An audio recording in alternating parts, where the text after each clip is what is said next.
Welcome to this week in the world of wrestling.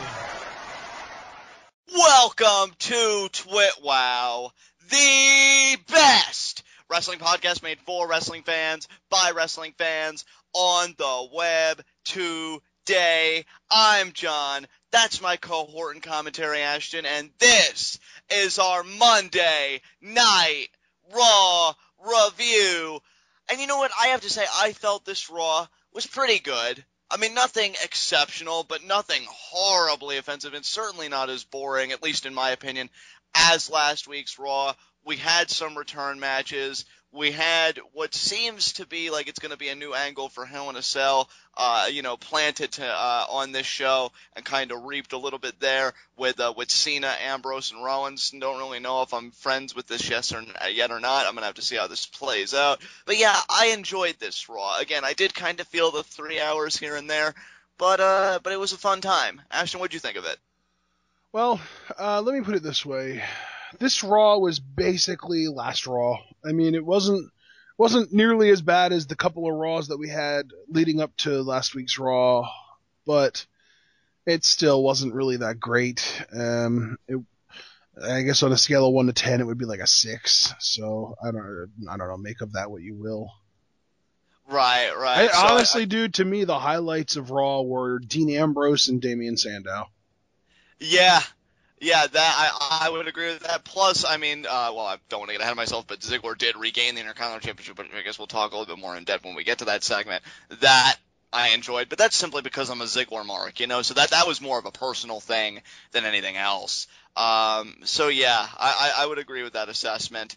So with that said, and I will say this, I was disappointed we didn't get any Paul Heyman segment addressing the controversy in Night of Champions, the night prior, or any Bray Wyatt. So I guess with all that addressed, we can get right into our first segment, Heat of the Night. And again, really no heat of the night for me. If I did have a nitpick, again, it was the absence of Paul Heyman, because I felt like Lesnar should have had an out established on this Raw. He should have been protected somewhat, at least verbally, and I was looking for Paul Heyman to give him that coverage. So now I'm curious what's going to develop with Brock, if he's even going to appear on Hell in a Cell, because I'm hearing a lot of reports right now, but it's only week 1 of what is to be, a 5-week journey to Hell in a Cell. So yeah, no Paul Heyman and no Bray Wyatt was just weird. Not even Luke Harper and Eric Rowan. It's weird not seeing an act like that you think is one of the more prominent acts, not even be on a show that's 3 hours and that Adam Rose's Bunny takes precedence.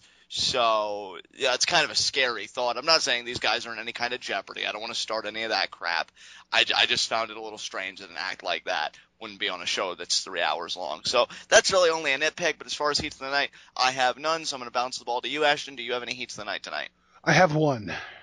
And honestly, it's barely even a heat of the night. It's more just like a heat of the company, because it's something that they do all the time, and it annoys me more and more every time they do it. All right, well, let's have it out. So, what's in your mind? It's the WWE catching lightning in a bottle and then shoving that bottle up John Cena's ass. Literally just taking any program that got hot organically and got really, really over with the fans and just saying, oh, you know what this angle really needs? John Cena. Right, I see where you're going with this. Yeah, because you don't like Cena's hand now in this Rollins-Ambrose feud. It is completely pointless. I have no reason to be invested in John Cena right now. The only reason I had to be invested in him before was that he took Brock Lesnar to the limit at Night of Champions, and now we're getting rumors that there might not even be a Lesnar-Cena match at Hell in a Cell. It's probably going to end up being Ambrose, Cena, and Rollins at Hell in a Cell, which is literally even worse than what I originally thought they would do, which was the Triple Threat Shield match. And WWE has been doing this for so long, I've literally lost track of how many times they've done. Let's see, they've done it with Ryback, they did it with the Wyatt family, they did it with CM Punk, they did it with The Authority, they did it with frickin' John Laurinaitis. Like, anytime a feud or a heel gets really, really hot, insert John Cena. It is like clockwork, and it is just Awful. It's the worst. It is the number one reason that I have to dislike John Cena. And I don't care if you want to say the person or the character, because the person has to sign off on the crap that the character does. You would think that by now he has some creative control. Well, Ash, I think my biggest gripe with this, and I'm so glad you brought this up, because I knew you and I are probably going to have an in-depth discussion about this at some point. It's just so convoluted to me. Because at least our original worst case, right, of Roman Reigns getting involved and it being a triple threat Hell in a Cell match, at least they have the excuse that all three men have this, like, interrelationship with each other and this rich history with each other. I mean, they were the Shield, one of the best factions, in the last few decades, if not ever, as some people have argued. In fact, I think even you and I have argued that point. Like, yeah, Shield were freaking amazing and untouchable. So at least they had that excuse. Here, you have the rich history that exists between Rollins and Ambrose, which is what we were wanting to sink our teeth into inside the Hell in a Cell structure. But then you insert Cena, who has a complete disconnect with both of these guys. I mean, he feuded with the Shield briefly, but that's not even what this is about. This is solely about the fact that Rollins screwed him out of the championship. And let's be honest, a gripe, which I will say is that insignificant compared to the gripes that Dean Ambrose has with Seth Rollins, the gripe that Cena has could have been resolved on an episode of Raw. I know, dude. It's like, Seth Rollins, how dare you rob me of my 16th title reign? Oh, you didn't seem all that worried about having another title reign when you literally gave your championship match to Ryback a couple years ago. Why are you so offended by it now? You know what? And or that time when he literally gave his championship match to Zack Ryder and he said, there are only so many times you can win a title and have it be special, but your first time is always going to be the best. Like, get over yourself, Cena. Jesus. And you know that they're going to try and spin the narrative to be, well, it's because it's Brock Lesnar and what he represents to Cena, so it's not so much the championship as it is the champion. But it still doesn't recover the fact that, so your myth that you got screwed out of a championship, well, I only had one of the most dominant factions in history with the guy that I considered my best friend and my brother. So, yeah, you can have at him first. I'll just quietly wait in line and keep my mouth shut.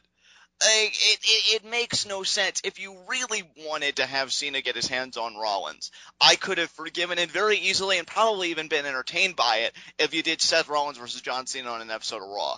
You do that, you get it out of the way, and then you put the emphasis back where it should be on Ambrose Rollins. To me now, I mean, Ambrose, you hear the reactions that he gets. It wasn't forced. It grew naturally. He's an organic babyface, which is the best kind when they're as strong as Ambrose has become, And yeah, even to Rollins' credit, I may have a few gripes with him here and there, but I think he's been a pretty strong heel throughout this particular program, and I love how he's conducted himself. But now Cena's involvement, it doesn't necessarily detract any investment from me, because I know Ambrose and Rollins are terrific workers, and they'll make any addition, subtraction, whatever happens to their program work, because they're just that good. But Cena, it just feels so out of place. Yeah. Just so out of place. Like, it's not even a natural fit. And even if you were to make a natural fit, I'll be honest, there is a little bit of bias there on my end, because I didn't sign up to see Cena take on Rollins and Ambrose. I signed up for what I thought the end game would be Rollins versus Ambrose inside Hell in a Cell, a match where Hell in a Cell would have made sense, and probably one of the few matches where Hell in a Cell would have made sense in the last few years. Yeah.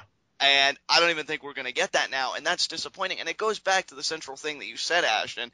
Anytime you get a character, an angle, whatever the case may be, that seems to be getting hot and over on its own merits, WWE feels like, hey, Cena could be that X factor that makes it even better, or this could be great for Cena. Why should things have to be to his benefit when he's had the career that he's had? Again, you even mentioned just a few minutes ago, his gripe is about losing out on his 16th world title. Yeah. How dare you, Seth? Yeah, there are guys in this business that have been just as good as Cena, if not better, that haven't even gotten one. Yeah.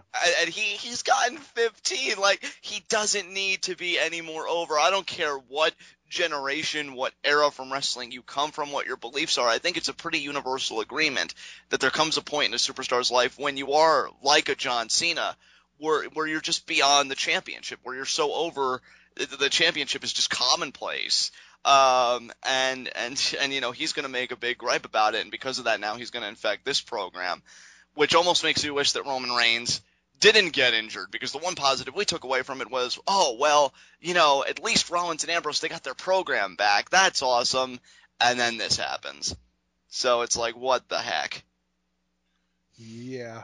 It's incredibly obnoxious. It's such a WWE thing to do. And I really just wish that I could stop saying that and having it be true. Right. And, you know, again, I'm not even going to contend any of the points you made. I think you were right on point with everything you've said here. I can't really add anything to it, so unless you have anything else you want to say, we can move on to our next segment. Okay, are you ready to move on, John?